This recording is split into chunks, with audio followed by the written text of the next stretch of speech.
Today in this video, I will be taking you through my exact process on how I turn unprofitable businesses or businesses that are stuck at $30,000 per month and turn them into cash flowing assets. I know this process works because I've used it twice in my own personal companies, as well as hundreds of my other clients' companies where they have scaled to multiple six figures and multiple seven figures per year using these strategies. So a question I got asked all the time when I was growing my business from 15K a month to 300K a month was, as an ops guy, how do you provide such tremendous value to the company? And that's because it's my belief that the most expensive thing in business is solving for the wrong problem. I realized this in June 2020 when I was spinning my wheels and we were making $30,000 per month. Now, I had some strict luck, generated a ton of leads, and in October, we started to hit $80,000 per month in the year 2020. But we were completely stuck and capped out around that $70,000, $80,000 per month range. And after countless hours of just thinking like, dude, why am I stuck here and being upset? I actually kind of broke through and realized that it was just because I was doing the wrong activities to actually make more money. And once I figured this out and changed the things that I was doing on the day to day, in February 2021, we hit our first 100K month and have never looked back since. Feeling the impact of making it to $100,000 per month personally has made it my mission to create 100 seven-figure companies in the next 12 months. And so I appreciate you taking the time to invest with me today. And all I ask is that you sit down, you take some notes, and you implement the things that I teach today. And with that being said, let's get right into the video.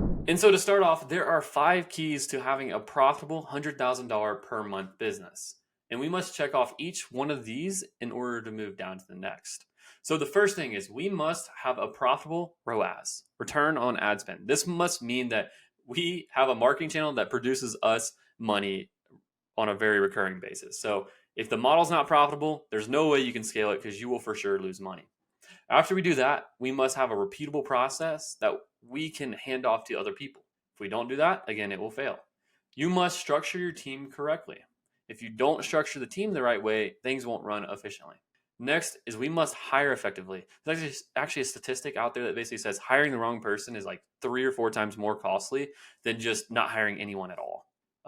5 is you must be a great coach or a leader. If you don't do this, people will leave and you'll get stuck in this hiring and firing and people leaving phase. It's very important. So we're going to go through all this today and you're going to leave with very, very clear next steps. So what is profitability? In my opinion, a profitable $100,000 per month business in the wholesale real estate niche should be about 50 to 60% net margin. So let's get to point 1. Profitable ROI or ROAS. Why do we need this? Because if not, you will never make money. And we all want to make money. That's just the reality. This is the first thing that we are going to fix in any of our clients' businesses. Because if they don't have this right, we literally can't do anything because they don't have the extra cash flow to invest. And cash is always going to be the constraint until you make more money. And I never recommend taking a loan out because that's just not in my opinion, the smartest move for a wholesale company. We're not a billion-dollar startup, right?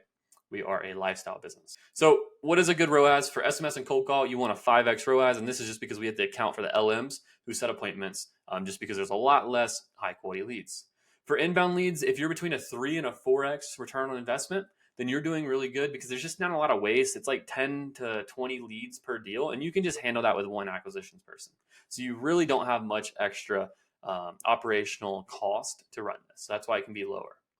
Here's the general leads to deal. Cold call SMS 50 to 100. It could be 150. I've seen that be the high point. Usually it's a little lower, but that is what it is. And you usually feel like you're working uphill because there's just so much work to get one deal. So you're working through a big haystack to just find one needle.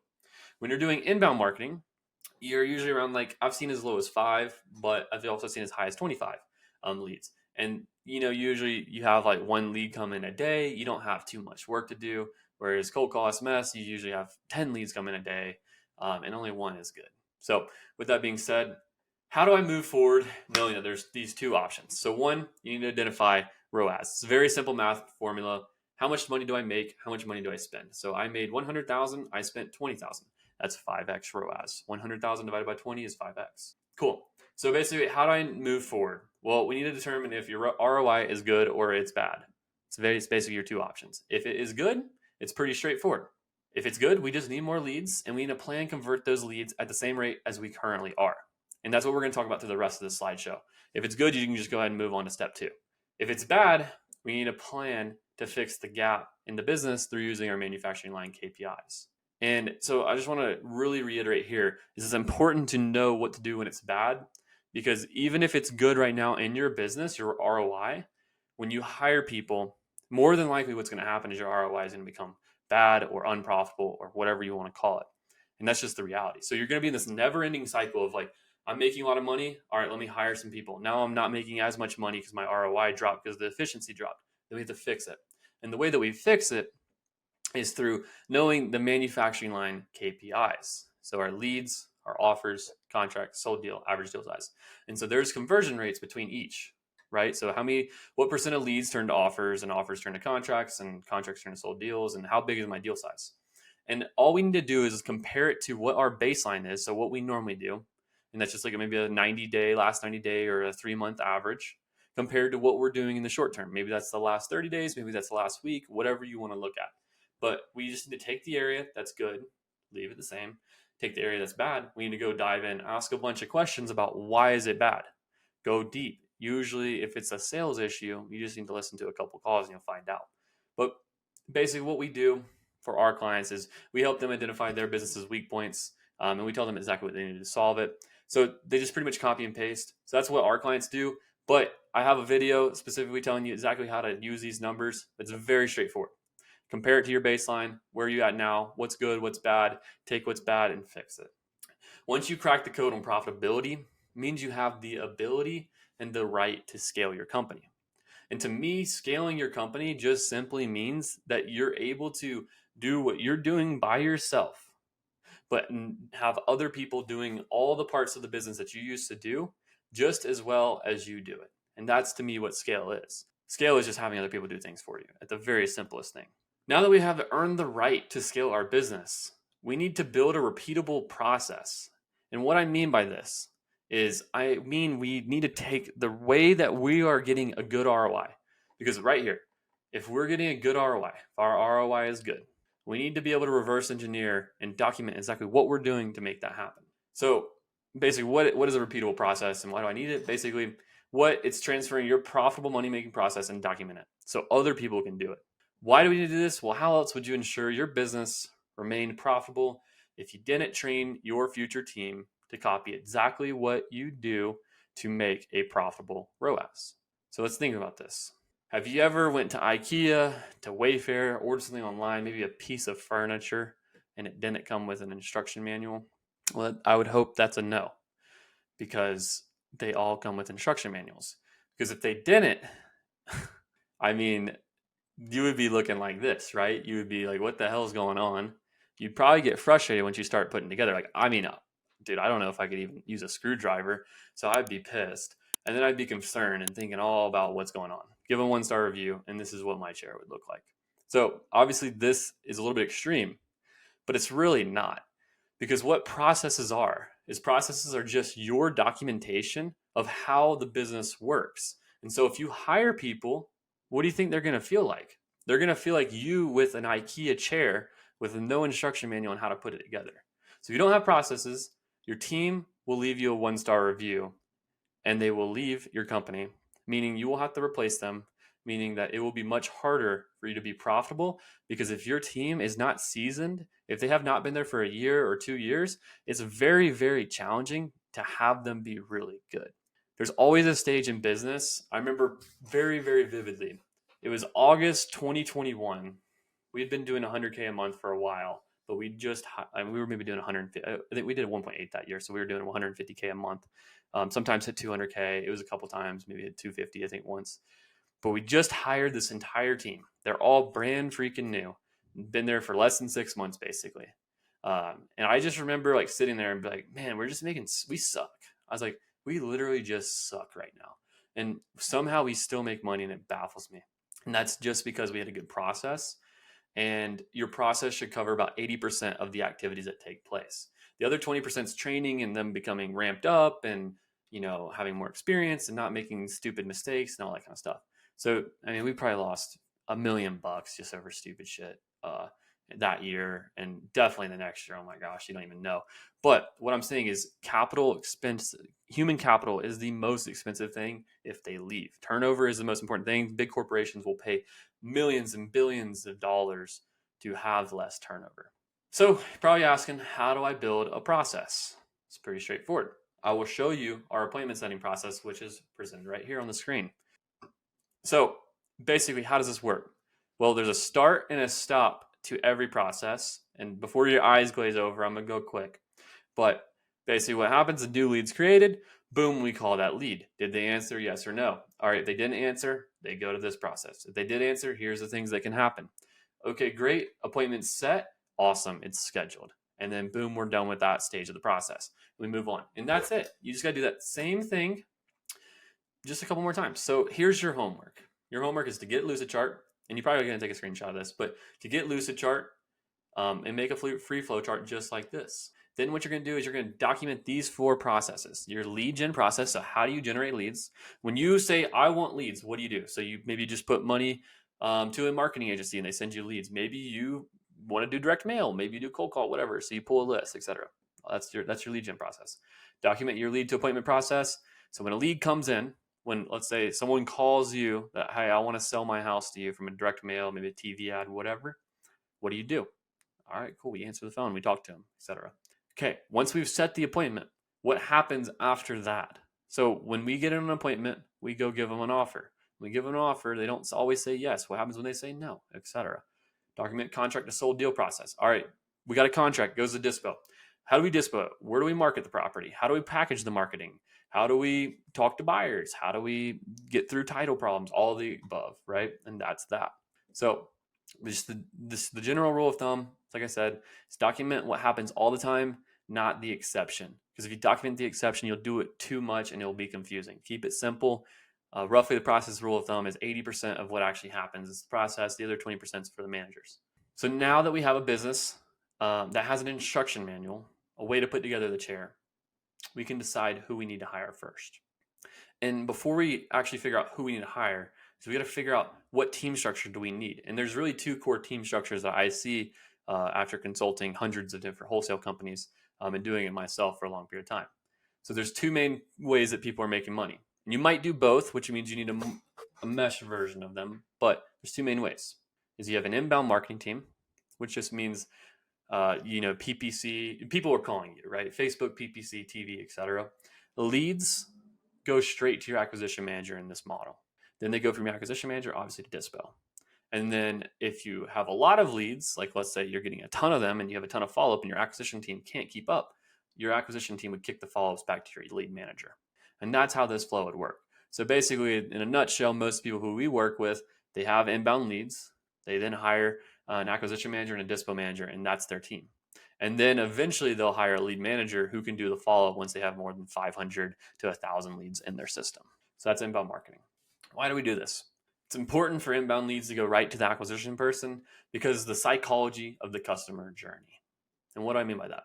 When someone calls you, let's just say it's a PPC ad because it's the easiest way to describe this, is you are calling, let's just say I'm calling for a landscape company to come cut my grass. I'm calling down the list until someone answers. It makes me feel like they are going to take care of the job for me. They make me feel like they got it under control. They're going to show up. They're going to get it done. No problems asked. That's the bottom line. So it's the same thing for a seller. When a seller goes through and they call a Facebook ad, they call a TV ad, whatever, they're going to call people and get quotes to sell their house until the point when they feel like they're fully understood and someone can actually solve their problem that they have. And so that's why you need a really, really talented salesperson on the phone. If it goes to a Filipino, or a VA, whatever, not that they can't do it, it's just not going to be as good. And that's just the bottom line. So these are very, very expensive leads and you should be converting them and giving like 70% of them offers. So if you're not, then you got a problem and you got to get this in the acquisition manager's hands. Also, it's already a low lead volume, so your return on time is already high. So there's no sense in having a lead manager because until you have 10 leads a day, you don't need a lead manager. 10 to 15 leads a day for a lead manager. If you have 3 leads, like an acquisition manager can totally take that down, no problems. The other strategy is most of you are probably doing. It's all about marketing. This is a very traditional, easy way to scale because it's very simple. So it's leads to lead manager to acquisitions, acquisition to dispo. So literally the way that we scale this is you automate leads, you automate appointments, then you outsource dispo TC, and then you outsource acquisitions. And that's just the way that it flows. So it's a little bit simpler just because you can hire a lead manager. But all that does is basically what it's doing is a lead manager is creating you inbound leads by only giving the acquisition manager or yourself the highly motivated people to talk to. Because inbound leads, you just assume they're motivated. They're motivated until they're proven not motivated. Outbound marketing is much more, they're, not motivated until proven motivated. So, innocent until proven guilty kind of thing, right? We got to prove that these people are motivated on the phone with them. So they got to have some qualification there. That's why that is going on. So again, like I said, more or less qualified leads gives ACT team higher return on time. So you're probably asking, what do I do with this information? Because cool, it's nice to know this stuff, but like, how do you actually do stuff with it? So obviously you have a sales team or you don't have a sales team. So if you do not have a sales team, if you do the inbound model, what you want to do is you want to hire out Dispo TC, then acquisitions, then lead management. So you should have marketing automated because you're probably using an agency. That's just how 99% of people do. If you don't, I mean, to be honest, I run Facebook ads where we spend about 30, 40 grand a month for the education company. It takes 5 seconds to run Facebook ads per day. So get out. And if you don't have an agency, I run $30,000, $40,000 a month in Facebook ads for the education company. And it really doesn't take that long to run it, maybe 30 minutes a day. So it's pretty much already automated. You don't need to buy a media buyer or anything like that. So again, this is the route we go. If you're doing an outbound model, you're going to hire a lead manager to automate appointments, then Dispo TC, and then acquisitions. The reason we do it this way and not some other way is because this is what's proven to work the best, the most, with the lowest chance of not working. And the reason for that is because the entrepreneur, it's usually you in this scenario, who's doing acquisitions, is the best closer on the team. And in order to have success in wholesaling, you have to be a phenomenally good closer. And if you're not, you can just go ahead and hang it up and do a different business. All right. If you have a sales team, it's going to be a little bit different. Obviously, we're going to follow the same model, right? We need to get the best people in the right place. But if you have a sales team, we need to reposition your team where everyone is in the best spot. And what I mean by that is the general rule of thumb is you need to get yourself in the highest dollar per hour seats in the business. And typically, what I see is unless you're doing more than unless you're doing more than $50,000 to $60,000 per month, the highest value seat for you is to be the acquisition manager. Around that $50,000 to $80,000 per month range is when I typically see people outsourcing acquisitions, and it's no longer the highest source of their dollar per hour. A common issue I see just for our clients is when they do have a sales team, is this sales team is, I would say, pretty much always underperforming. I've very rarely seen one, again, not people who are over 100K per month. Well, some people who are over 100K per month, but mostly people who are under 100K per month, the sales team is just doing a very poor job. So it's either that or they don't have enough leads. Those are the two things that usually are going down. So the last piece is if you do not, and this is just how you know if your sales team is not performing or not, if your closer's closing basically 80% less of how good you were. So let's just do the math here. If you were closing at 25%, let's just say 0.25 times 0.8. Basically, if you're closing at 25 and they're closing at less than 20, I mean, 20 is not horrible, but it's usually not going to be like that. Then you need to take over. If they're closing less than 15%, you need to take over, and especially if you're closing at 25, and until you can get them trained up and rebuilt. So maybe not take over everything, but you at least need to come in there and you need to close some deals and show them how it's going to happen, because you're leaving a lot of revenue on the table. So think about this. If they're closing half as good as you, let's just say they're closing 50% as good as you. Well, you're leaving 50%. You're basically making half the amount of revenue you should be making every month because they're not closing where you're at. So that's why it's such a big piece. So even if they're closing at 75%, well, if you can get them up to closing where your 100% is, you grow by 50% instantly. And that's why it's such a big lever to have a really great sales team. And it's such a detriment if you have a really bad sales team. And just as a caveat here, one of the mistakes we made when we were actually like around like 200K, because this was like fall 2021. Yeah, we're right around 200K a month. We promoted our best closer who'd closed like 10 deals in a month before by himself. So he's a stud. And we promoted him to sales manager. And literally instantly, our business cut in half because he just did not manage the sales team the way that they need. That's our fault. We learned a lot from that mistake. But if your profit margin's 50% and you cut your closing rate in half, what happens to your profit margin? It's pretty straightforward. You have no profit, which is really not a good place to be operating from. So just that's why I'm harping on it so much. It's such an important piece. Just make sure your sales is dialed in. If it's not, you got to work on it. You got to spend some time. Like I said, if they're closing at 20%, it's really not that bad. Like you're not, as long as you're profitable, but you should be able to get them back up to where you were at before. So cool. Part 4. Now that we know who we need to hire, we got a hiring plan. We need to know exactly how to hire. In my opinion, there are 2 ways to hire. You can hire from people who are in your network or people who are not in your network. And so here's the process of how I would go about hiring someone. How I have hired, over 100 people at this point to work with us. So basically, here's the process for what we do. Is step 1 is I always like to go to my network first, just because it's very easy if you're active on social media, which if you're not, take this as a reminder to get active, because it's the most impactful thing you can do in your business. But put a post out to your network. Basically, here's the general gist of the post. Learn real estate and get paid.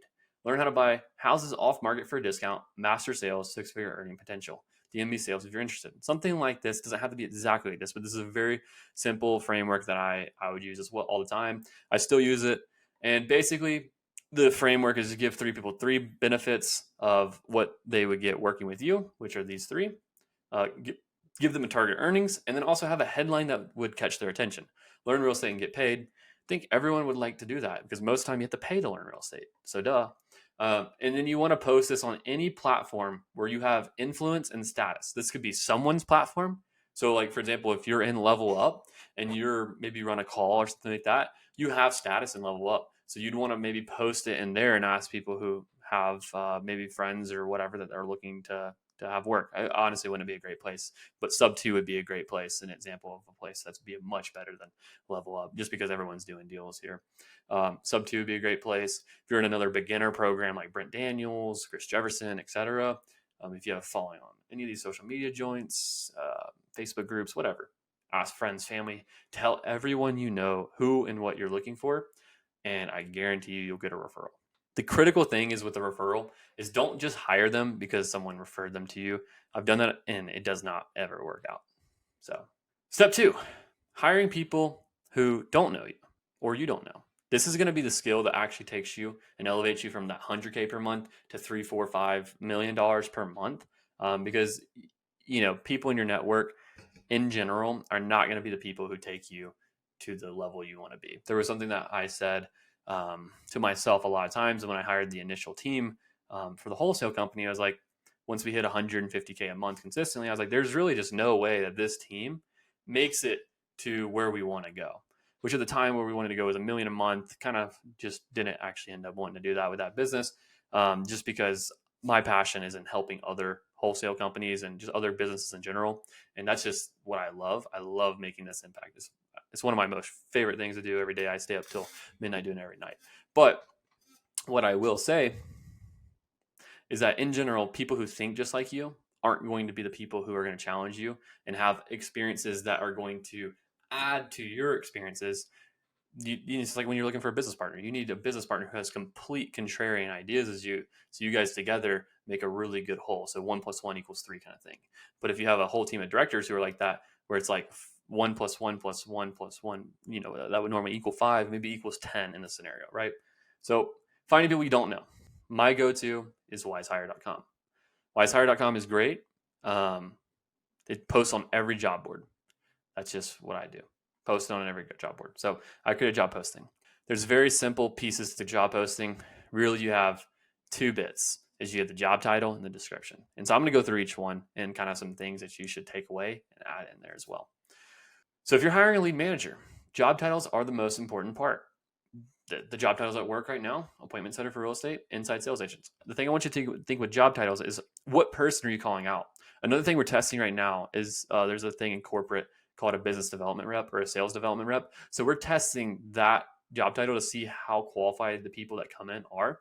What I will say is, from the couple of conversations, these people are much more professional and have the one person we did hire was not perfect, but These people are much more professional, and definitely have a little bit different air about them. So I don't know if it's going to be good or not yet, but I do know these two are very proven. Hiring acquisition manager, again, like I said, job titles are important. Ones that work is home buying specialist and acquisition manager for real estate. Those two work. So job description tips.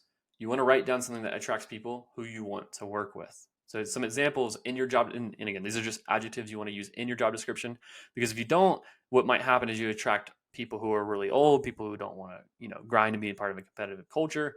You want to use words that people who you want to be on the boat with you would resonate with.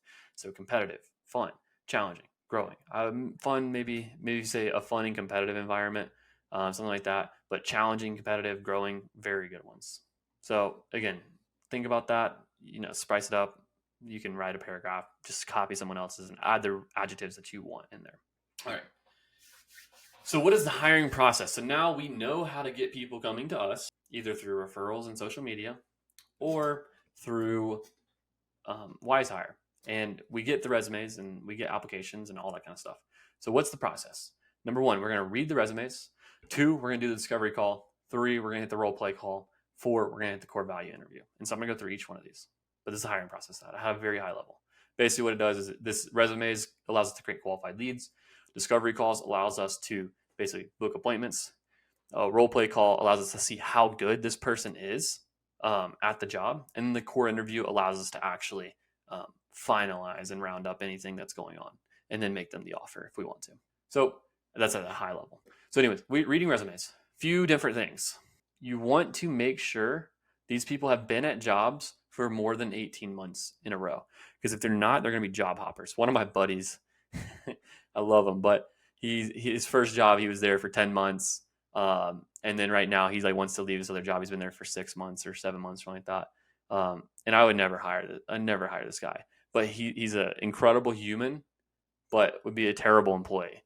And that's because he just is kind of an entrepreneur and doesn't really like working for other people. But prime example, don't hire people who've been at jobs for less than 18 months. Has sales experience. You do want sales experience. Sales fundamentals, in my opinion, are way harder to teach than real estate. So my non-negotiable is definitely for a lead manager, 1 year of experience. For a closer, they need to have at least 2 years of closing experience, like closing deals, being an acquisition manager. So we need them to currently have a job too. I put ideal here, but this is a non-negotiable. I just had a conversation about someone we hired who wasn't working out, and we did not check to verify if they did have a job or not. And so I made this morning, but I just changed it this morning that this is no longer ideal. This is mandatory. We need them to have a job. Has real estate experience is an optional one. That's very easy to train on. You can send them to any real estate YouTube course or whatever, and it's completely teaches them how real estate works. Just make a very basic real estate course. It takes like, an hour or two, and just you have it internal for anyone. So that's that. The next thing is discovery calls. So basically once they become, if they pass all these things, they've been at jobs for more than 18 months, they have sales experience, they currently have a job, then that makes them a qualified lead.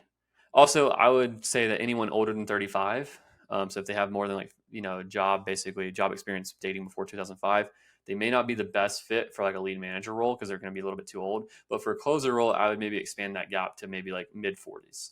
I don't like hiring people that old for lead managers because if they're still a lead manager and they're 40 years old, they're probably not going to be like the most growth oriented person. That's just been my experience. Plus, I want a culture of younger people who are a little bit more like competitive. And that is there in 45-year-olds, but just less. So discovery call.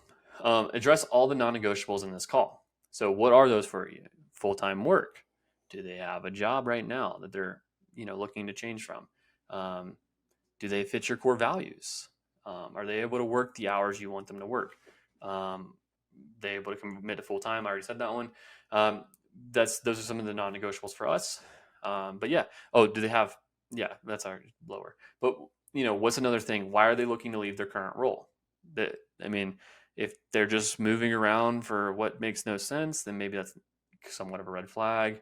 It might be a performance thing. If they have a really good reason for why they're choosing to leave, then you probably know that's not performance based. But if they kind of have a beat around the bush answer of, I don't know, I'm just kind of looking for something new, they're probably getting pushed out because they're on a performance plan or something else. So just be on the lookout for that. What are they looking for in a new role? This is important because you want them to not necessarily give you exactly what you have, but to give you something honest so that you have the ability to sell what you have if they're really a high achiever. And you just want to know this is important. It's like knowing someone's motivation.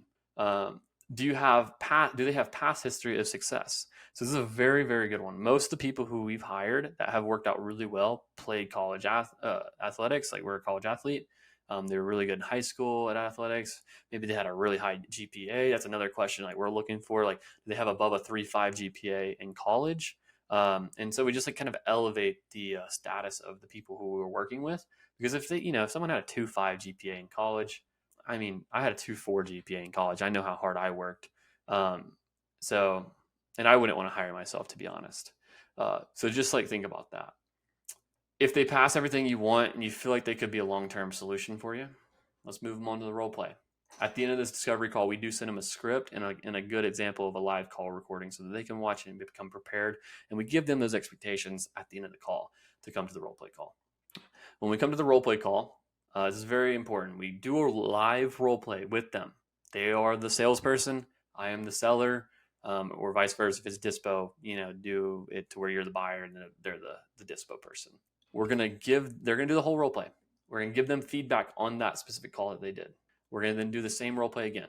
And then what we're looking for in the first role play is fundamental sales. So we're going to throw them at least 3 objections that work for them. So it could be a timeline objection. It could be like them a price objection. It could be whatever, right? We're going to give them the same 3 objections each time and then see how they deal with it. And then if they do a really good job, we want to push the boundaries a little bit further, give them more advanced objections that have slightly more advanced handling scenarios and see how they do with it. And if they do really well, their fundamentals of sales is very advanced, which makes them way easier to ramp up and way easier to train.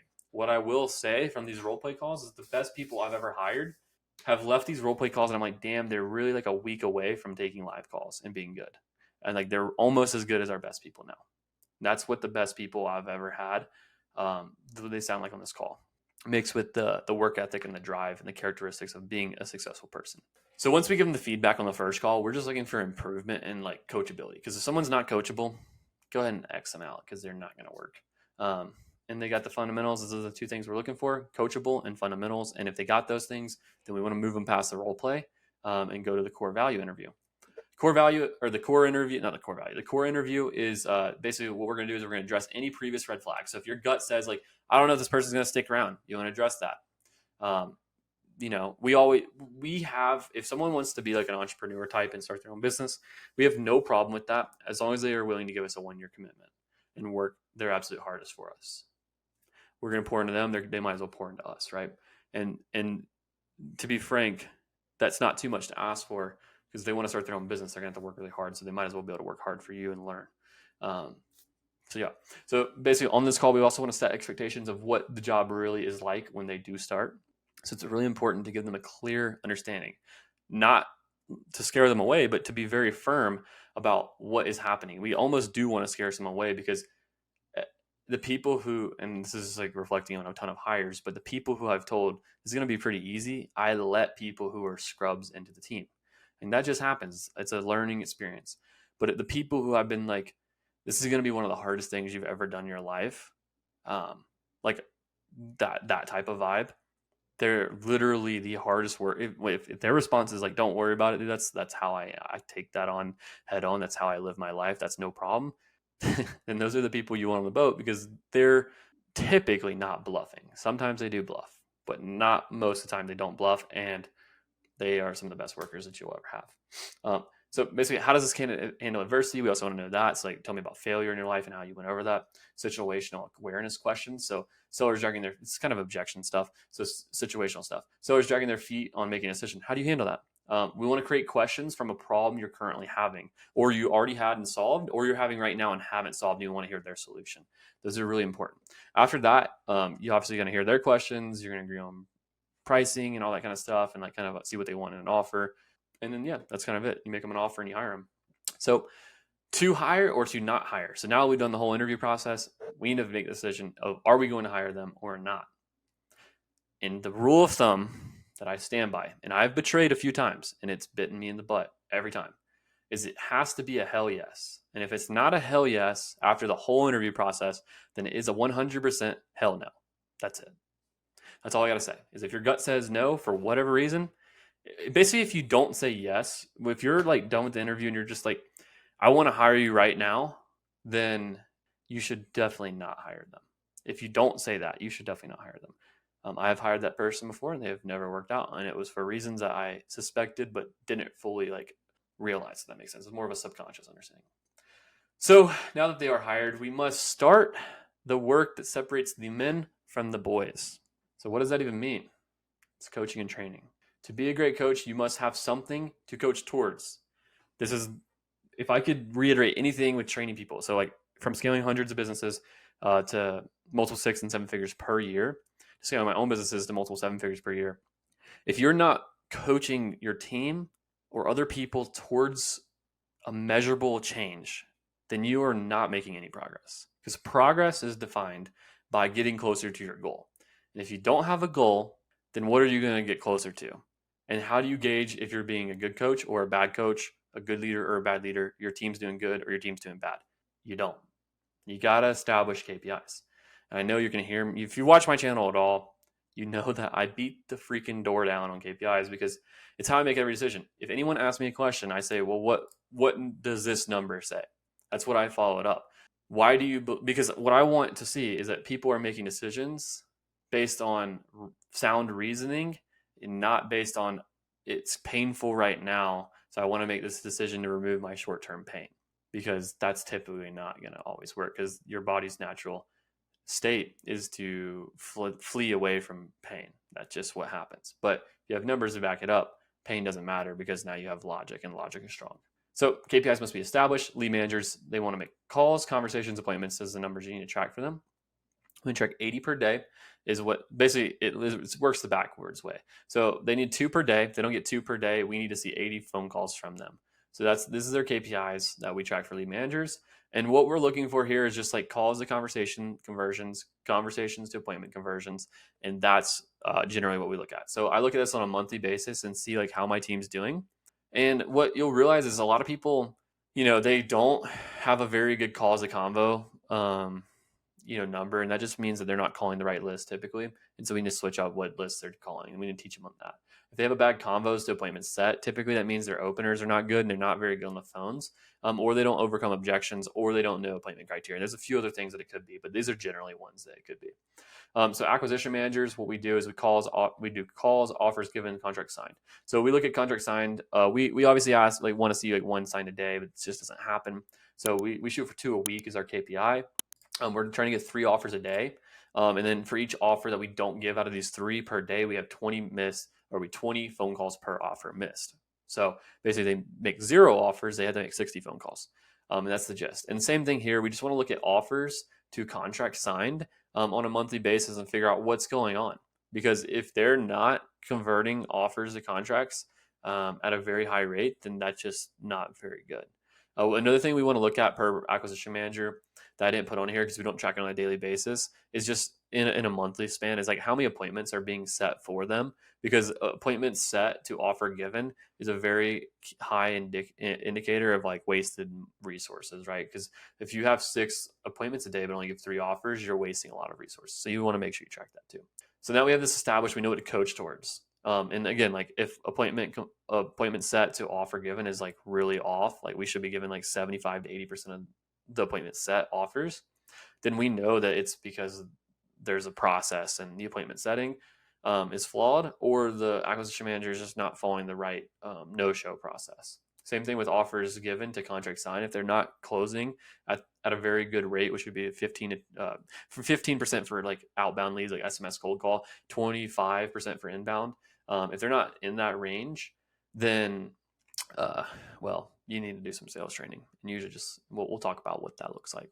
So anyways, training frequency for new hires. My general rule of thumb, what I always tell people is you need to train people 2 times per day until you feel like you are wasting your time.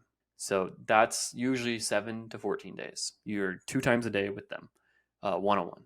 That's the most important piece. If you do a really good job, it could be 7 days. It could be less if they're really, really good, but usually it's 7 to 14.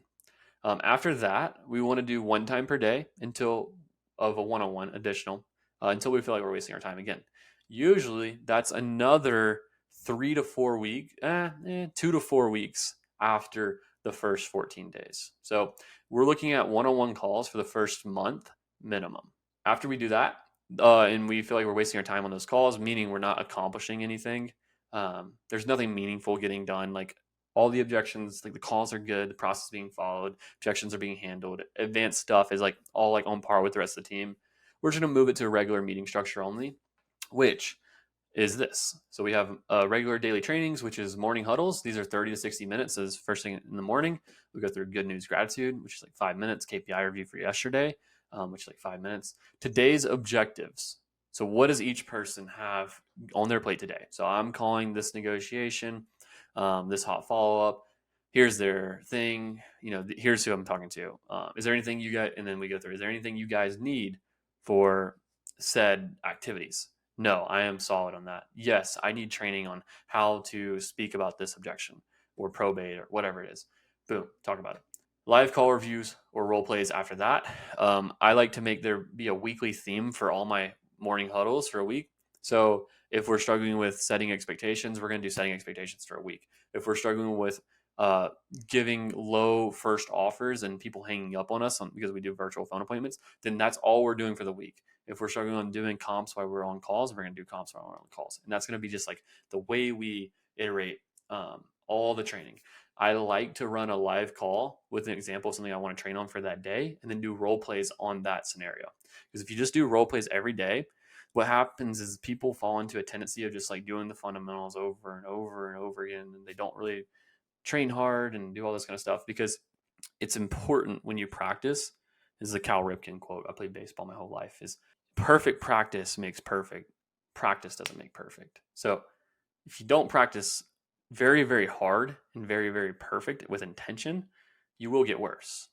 And you'll set up for mediocrity. So that's why when you role play, you have to role play hard. Role play real life shit. Don't role play some soft ass rollover sale. That just doesn't get you anywhere. That's why we need to do live call reviews and train on. That's why I like doing live call reviews where we can train on actual real life scenarios. Weekly one-on-ones. So this is one of my favorite things. Is like basically doing like one-on-one coaching, one-on-one consulting, but you're doing it with a sales rep. So we run it the same way. Good news, gratitude. We want to review last week's KPIs. I also like to look at last month's if we're at the start of the month. So like for example, like let's say I had one today on Monday. Well, since we're at the beginning of October, I would go through and look at September, the whole month, and what was their performance for that month. And that way we can really get a gauge of how that month went and have a little bit more data to see like how are we doing over time. Boom, we're going to know what's going on. We're going to review the pipeline together. And we're basically going to, when we look at numbers too, we're also going to like docket things for later that we need to like work on, or we see as like opportunities for us to make more money. We're going to review the pipeline together. So what's your hot follow-up pipeline look like? What's your negotiation pipeline look like? Who are we working with to get over the table, to get signed, get the documents so we can get them closed, and just like creative problem solving. So maybe it's advanced questioning, maybe it's strategy. How can we, work through this problem? What can we call and rescue this deal? Could I survey call this person, etc.? And that's the kind of things we're looking at. What does a rep think? And another thing like we want to do after we review the pipeline is we've looked at the numbers, we've reviewed the pipeline. We want to ask the rep, hey, what do you think you need to work on for this coming week? And their answer is probably going to be spot on. And then now it's the time for us just to hold them accountable to actually doing that. So, okay, cool. So you need to work on, overcoming price objections and like, negotiating price to get a little bit lower offers so you can get a little bit lower of a discount. So basically you need to just practice reasoning your offer and like making it make sense for you to be at a lower number, something like that, right? Obviously I'm going quick, but generally, whatever that is. All right, cool. So your number one thing, let's sum it up. You think you need to just work on getting bigger discounts. Cool. Okay. So let's create a plan for how we're going to do that for the next week. And then is it okay? Let's go through. We make the plan. Boom, boom, boom, boom, boom. Because if you don't have a plan, you're definitely going to fail. You got to have a plan. So you can iterate and always make the plan better. So basically, create a plan. All right, cool. So every day you're going to review a call. You're going to practice on, staying true to your number twice before even saying you can come up or whatever it is, right? And then boom, that's it. All right, so here's what we're gonna implement. Let me know how this goes every day. We'll stay in touch with it. And then next week you're gonna recap. Okay, let's look at the goal. What's our pipeline look like? What's all the stuff look like? How'd your goal go? How did you make progress? Did you not? And then boom, that's kind of it. Obviously, before we make the plan for the next week, we want to confirm that that's actually the right plan, and that's why we have the numbers here to work with. So, cool. That was a lot, but this is a very, very critical meeting, and you got to do it right. Also, one other thing too, I just got to say this, is if your team in general is not performing, this is Tony Robbins quote right here, is people will fall to the lowest standard that you allow. So if you allow people to not implement their training plan and get closer to their goals every week, then that's going to be the new normal. They're never going to do it. You can tell them anything, they're going to do it. It's like a dog. If you like don't have some kind of reward, you want to reward people for good and not punish for bad. That's generally the better way to do it. But if there's no accountability, it's like, hey man, you said you were going to do this and you didn't. Then you're not holding them to a high standard. And most people's teams will just get better if they get held to a higher standard, because most people just are lazy, and that's just the reality. And humans in general are kind of lazy and always need accountability, no matter how high performing of an individual you are. And even the highest individuals, like I've been listening to a lot of Bill Belichick recently, and people on the team, Danny, I can't even say his name, but one of the wide receivers, slot guy, little white wide receiver, not Julian Edelman. There it is, not Wes Welker. I know a lot of you are probably thinking that guy. He was talking about how hard Belichick was on them, and basically how much he would just dog people for like dropping open passes and stuff. And that's just the reality of it. If you want to be great, you got to be held to a high standard, and people want to be held to a high standard if they're high performers. So don't be afraid of it. Ask for if you are afraid. Ask for permission to hold them to a high standard. And when they say, yes, I want that, always remind them if they complain about it. And no one's going to complain about it. They're going to be, you're right, dude, I got to step up. Cool. Another thing, if there's ever a performance drop in performance, I always ask people, how are the calls going? I don't know. I haven't reviewed the calls. That's what you should do. And with that note, go make some more money, implement this stuff, and build a profitable 100K per month business. See you next time.